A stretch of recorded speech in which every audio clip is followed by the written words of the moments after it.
जी, अब ग्रोथ पे इम्पैक्ट आएगा, बात तो सही है। अगर हम रियल एस्टेट का ही एग्जांपल ले लें कि ये एक सेक्टर है, इसकी खुशकिस्मती कहें कि लगातार करीब करीब 2.5% तक रेट बढ़ गए, लेकिन अभी तक नंबर्स पे इम्पैक्ट आता दिखा नहीं बिक्री के। लेकिन उसकी भी एक सीमा होगी, अब ऑलमोस्ट 10% को टच कर जाएंगे या क्रॉस ही कर जाएंगे कुछ सेगमेंट्स में। तो होम लोन्स, अगर मैं होम लोन के नज़रिए से इसको समझूं, क्या इम्पैक्ट आएगा सेल्स पर, या बड़े पैमाने पर पूछूं कि ग्रोथ पर?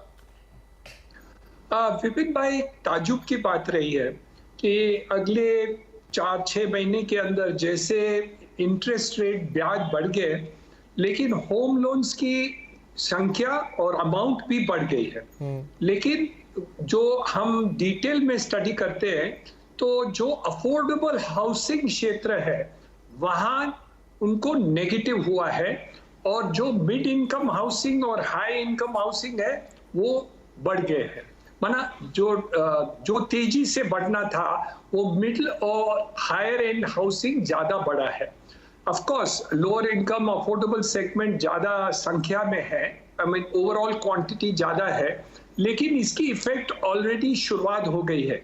विच मीन्स के जो लोग डिसाइड कर रहे थे अफोर्डेबल सेगमेंट में कि हम घर खरीदे या नहीं खरीदे, वो हिचकिचा रहे हैं। लेकिन मिड सेगमेंट और हायर सेगमेंट में हिचकिचाहट नहीं है, उल्टा तेजी से ज्यादा खरीद रहे हैं, क्योंकि उनको ऐसे लग रहा है कि ओवरऑल एवरेज जो ब्याज रेट होगा वो वापस कम होने वाला है। तो ये 10 और 15 साल की जो हम ब्याज पर लेते हैं वो फ्लक्चुएटिंग रेट होता है। तो इसलिए हम देख रहे हैं कि ओवरऑल परचेसिंग में, ओवरऑल देखा जाए रियल एस्टेट में, तो कम नहीं हुआ, ज्यादा हुआ है अगले 6 महीने में, और अब भी तेजी से चल रही है। लेकिन अफोर्डेबल हाउसिंग में जरूर एक अंतर दिख रहा है, और अभी शायद आगे 1-2 महीने में और भी अंतर दिखेगा। सो आई थिंक अफोर्डेबल से हाउसिंग सेगमेंट को जरूर कुछ असर नेगेटिव आने वाली है, बाकी की हाउसिंग में नहीं दिख रहा है। चलिए, तो अभी तो नहीं दिख रहा है, लेकिन क्या ये आंच धीरे धीरे मिड और फिर ऊपर के सेगमेंट में भी जाएगी, ये एक सवाल रहेगा। लेकिन होम लोन या फिर रियल एस्टेट का जो लोन है, इसकी बात अलग है। जैसा निरंजन जी कह रहे हैं कि वाइड स्प्रेड होता है, 10-15 साल या 20 साल में फैला हुआ रहता है, तो एवरेजिंग हो जाती है। लेकिन साक्षी, होम लोन जैसा मैंने कहा वो तो एवरेज कर जाएगा, वो अलग चीज हो गई अपने आप में। लेकिन हमारी जो करंट ग्रोथ है या जो भी लिक्विडिटी की रिक्वायरमेंट है या तमाम चीजें, क्योंकि ग्रोथ का तो सीधा संबंध उसी से है, क्या वो हैम्पर्ड होती हुई नजर आएगी?